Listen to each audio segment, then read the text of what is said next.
I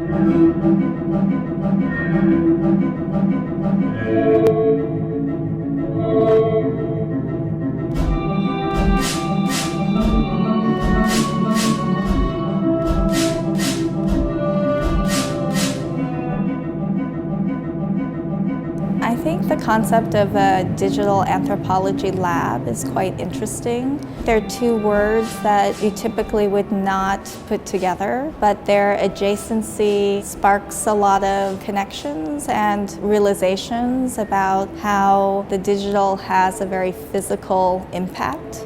And that impact should be studied and speculated upon. So the Digital Anthropology Lab has been set up to really reimagine what digital has to do with the body and how we engage with technology as humans.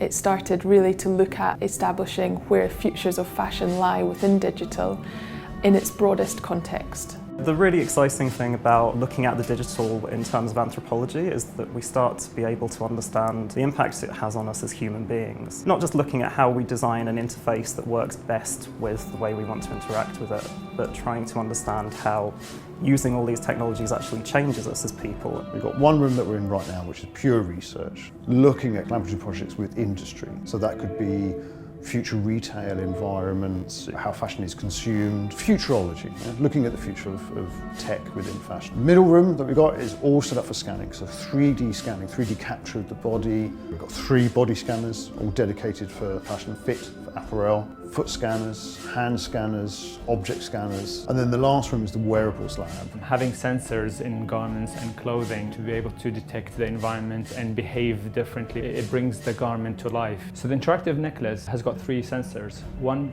that syncs the LEDs on your heartbeat, another one syncs the LEDs to the music, and a third one which can detect what colors are around you, so it sees color and then be able to reflect the colors on the necklace itself. Sometimes from trying to imagine things and trying to predict things, you get interesting results rather than finished products. But these interesting results are what may catapult some product in the future.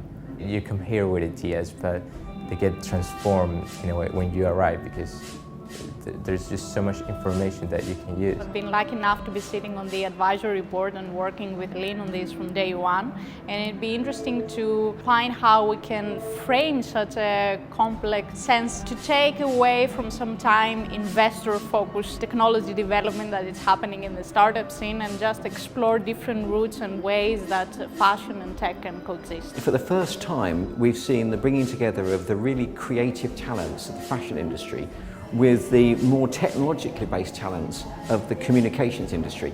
If you put those things together, nobody can tell what's going to happen. You're going to be able to create new things that we've never imagined before. You're going to be able to meld together ideas, objects, with clothing, with the way in which we feel. And we're going to see a world developing in ways that we've never imagined before.